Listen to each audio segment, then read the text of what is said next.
Karibu katika kipindi cha leo. Ni matumaini yangu kwamba huu mzima wa afya na unaendelea vizuri.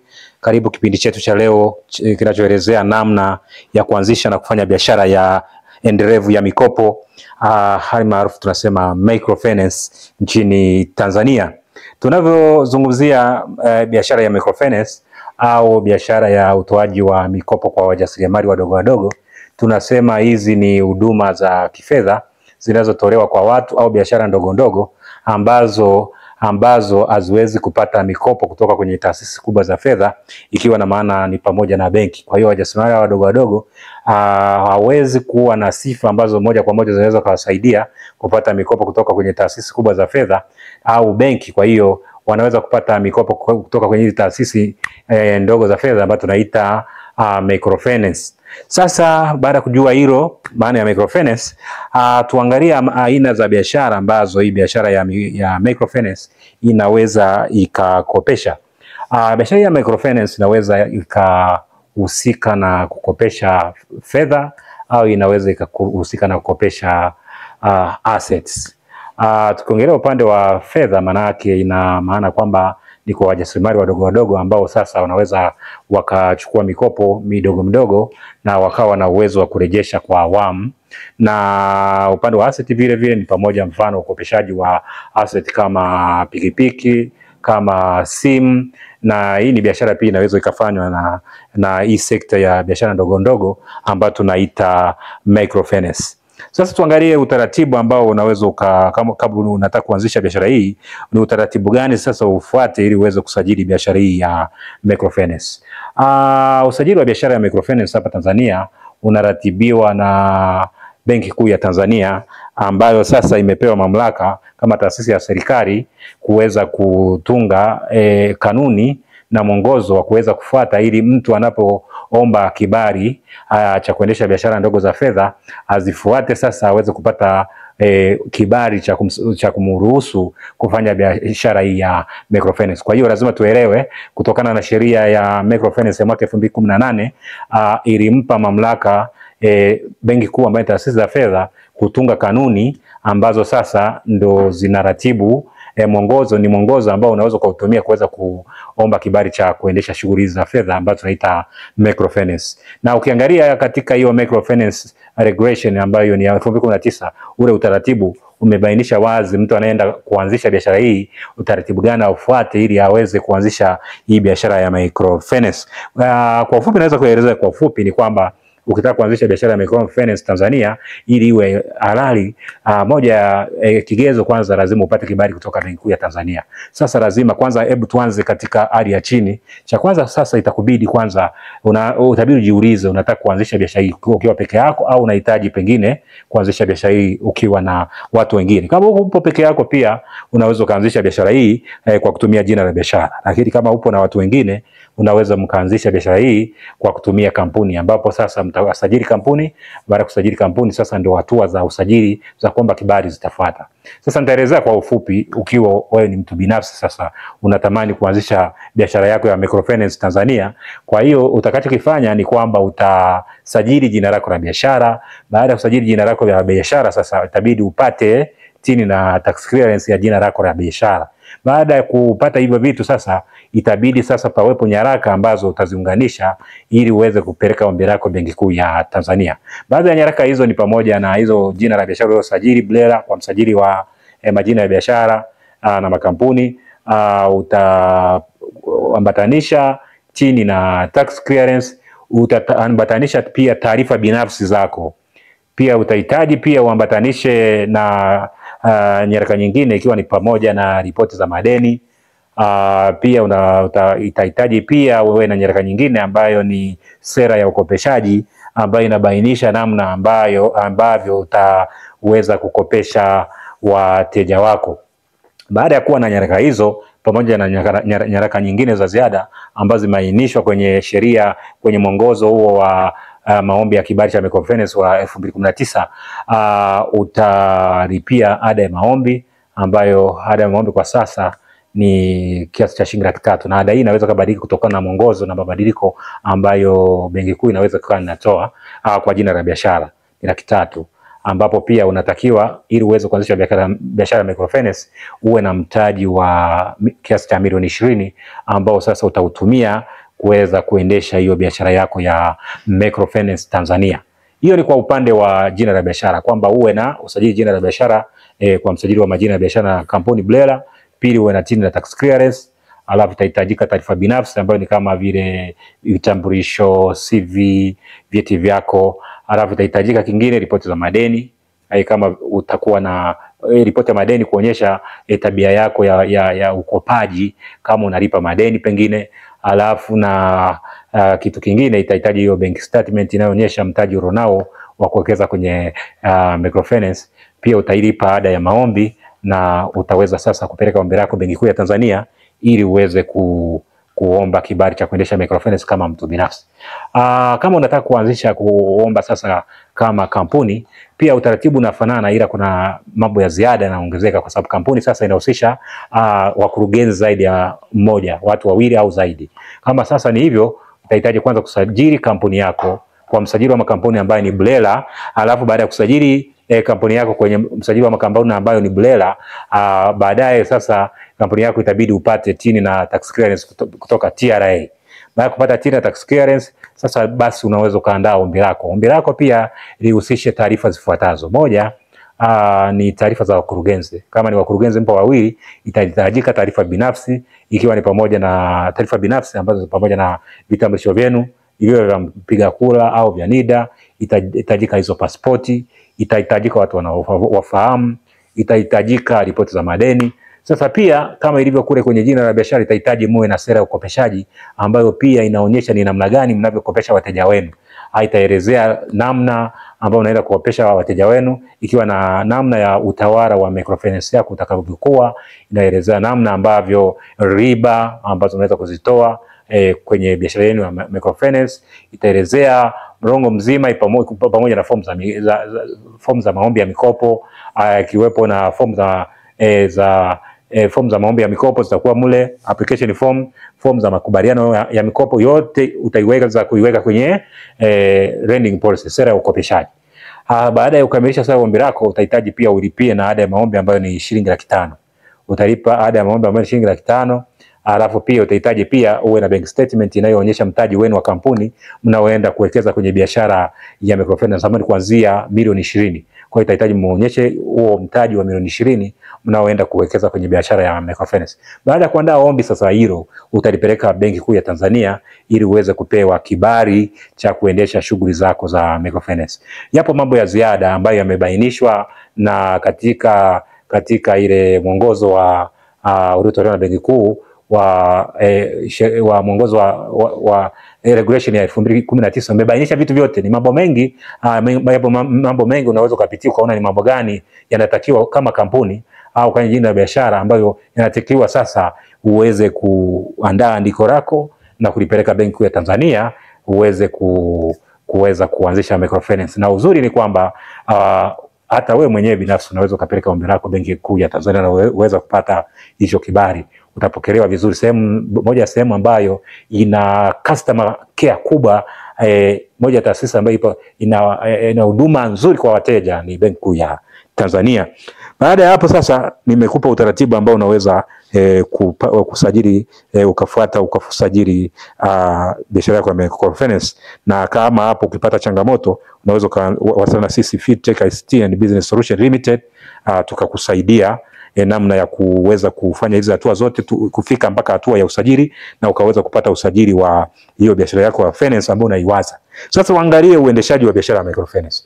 Biashara ya microfinance tofauti na biashara nyingine, hii tunasema ni biashara kitaalamu. Sio kama biashara nyingine ambayo tunasema biashara ya duka, ni biashara kitaalamu. Inahitaji kujifunza mara kwa mara. Ndio maana sasa Benki Kuu ya Tanzania imekuwa ikitoa semina mara kwa mara kwa waendeshaji wao wa microfinance kujua taratibu na miongozo ambayo unapaswa ifuate ili kuweza kukopesha wateja wako. Yapo masuala ya kiutawala na yapo na namna ambavyo utajenga mahusiano mema na wateja wako.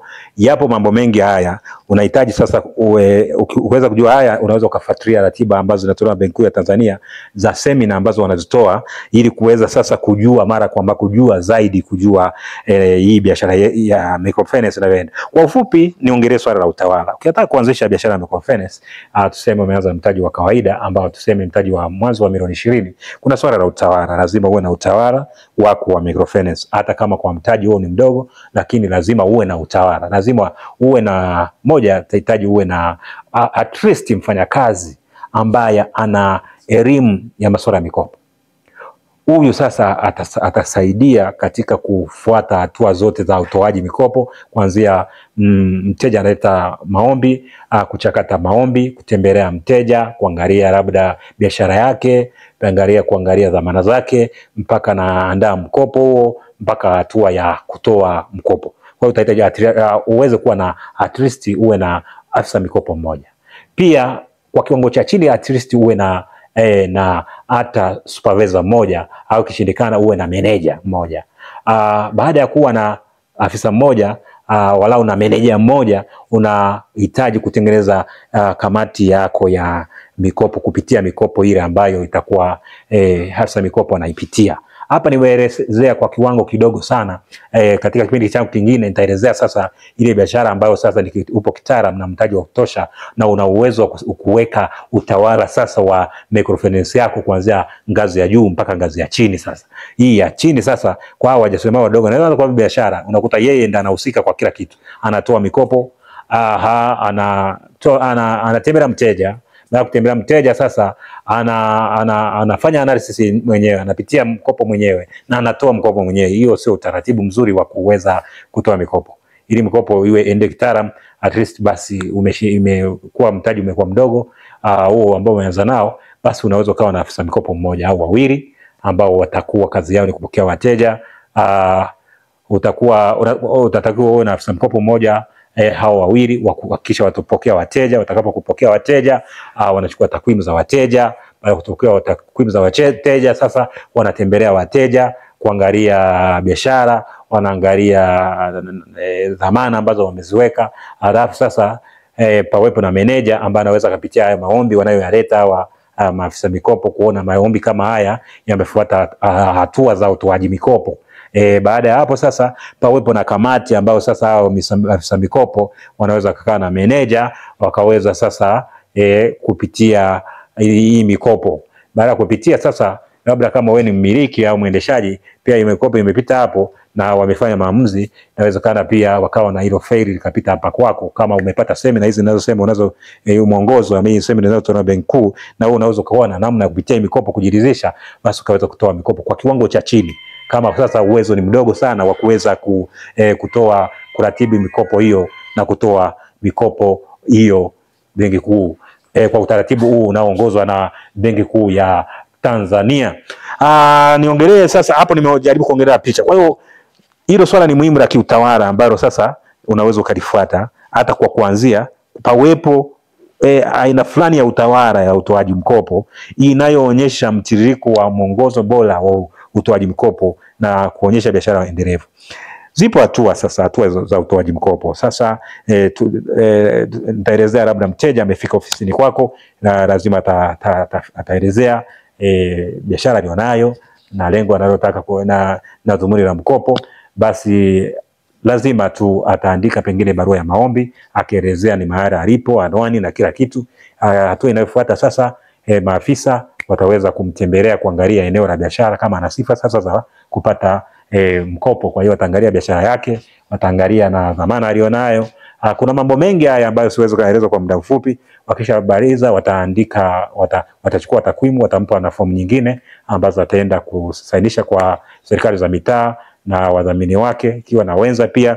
Baada sasa kukamilisha taratibu zote, anaweza sasa anarudisha fomu na mnakaa kama nilivyosema, hatua zile, afisa mikopo akiwa na meneja, akiwa na kamati ile kamati iliyoundwa labda inahusisha afisa mikopo, meneja na labda pengine na maafisa mikopo na meneja, wanapitia sasa, wanajizia na mkopo kwa kiwango chao. Inawezekana wakawa na uwezo wa kutoa mkopo wa kiwango fulani, au kama kiwango kinazidi uwezo wao kutoa huo mkopo, basi unapanda katika hatua inayofuata, kama ni labda wewe mwanzilishi ambao sio na wewe unapitia baada kupata elimu na unaweza ukatoa mkopo.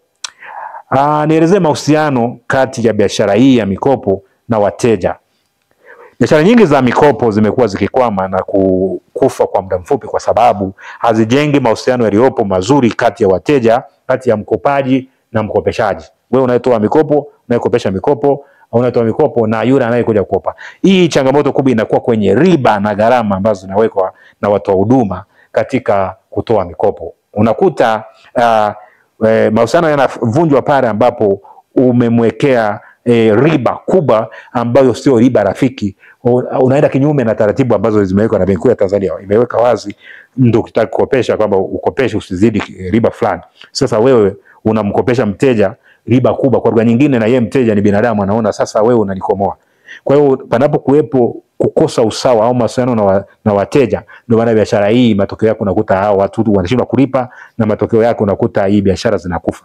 Lakini kama kuna riba nzuri, riba rafiki ambazo umeziweka kwenye utoaji mikopo, na matokeo yake mteja anabainisha kwamba kumbe huyu amelenga kama vile kuwezesha biashara yangu iweze kukua. Lakini iwapo utaweka riba kubwa, ndio hiyo tunaita, watu wao wameipa jina kwamba ni kausha damu. Ni kweli, naweza kusema ni kweli, ni kausha damu kwa sababu inakuwa imelenga zaidi kumuumiza mteja kuliko kutengeneza urafiki uliopo kati ya mteja sasa na mtoa huduma. Kwa hiyo hapa lazima sasa swala la mahusiano kati ya mteja na mtoa huduma liwepo. Ndio maana biashara nyingi zimeonekana zinakufa hapa. Zinakufa kwa sababu anaenda kufanya biashara, akili yote imelenga kutengeneza faida kubwa ili aweze kufanikiwa, lakini anashindwa kufikiria kwamba biashara anaenda kuifanya ni biashara ambayo inakuwa ni biashara endelevu. Nadhani nimejaribu kueleza kwa kina mahusiano yaliyopo kati ya mteja na mtoa huduma ili kuweza kufanya biashara kufanya hii biashara iwe endelevu. Pia biashara ya mikopo inaweza kawa endelevu kama utaweza kuiunganisha na biashara ambayo ina mahusiano na biashara ya utoaji mikopo, kwa sababu umepewa kibali, hujaruhusiwa kufanya vile shughuli nyingine kuzihusisha na hii biashara ya mikopo. Biashara hii kama vile unaweza ukawa wakala wa masuala ya bima, kwa hiyo maana yake ukawa unasaidia katika kutoa hizi bima. Kwa hiyo ukiwa wakala wa bima utakuwa na kipato cha ziada sasa ambacho kinaweza kikakusaidia katika kuongeza kipato kwenye taasisi yako ya microfinance. Ikiwa ni biashara pia inaruhusiwa kwamba unaendesha biashara hiyo, basi kuna mahusiano kati ya biashara hiyo, basi ni rahisi sasa ukifanya hiyo biashara yenyewe ikakuongezea kipato. Basi kwa ufupi inakuwa kwa sababu ya muda pengine inakuwa vigumu kuweza kuelezea mambo ambayo yanaweza ukaeleza kwa masaa mawili, kueleza kwa muda mfupi. Kwa ufupi ndo namna ambavyo unaweza ukaanzisha biashara ya microfinance alafu na ikawa endelevu. Ukaanzisha biashara hii na ikawa endelevu kwa kufuata ufupi nilivyoeleza utaratibu huu. Ukihitaji usaidizi wa namna ya kuanzisha biashara ya microfinance na uongozi na mwongozo zaidi wa kuanzisha biashara ya microfinance, unaweza ukawasiliana nasi au nami kwa namba ya simu 0682188544 au kawasiliana na ukatutafuta kwenye mitandao ya kijamii. Tunajulikana kama Fitech ICT and Business Solution Limited. Tunapatikana YouTube, utatupata YouTube, utatupata Facebook, utatupata Instagram, utatupata Twitter. Basi unaweza ukawasiliana sisi tukaweza kukusaidia namna ya kutengeneza biashara ambayo ni ya kitaalamu ya hii biashara ya microfinance. Kujua zaidi kuhusu biashara ya microfinance, unaweza ukatembea katika tovuti ya Benki Kuu ambayo ni www.bot.go.tz ukasoma zaidi.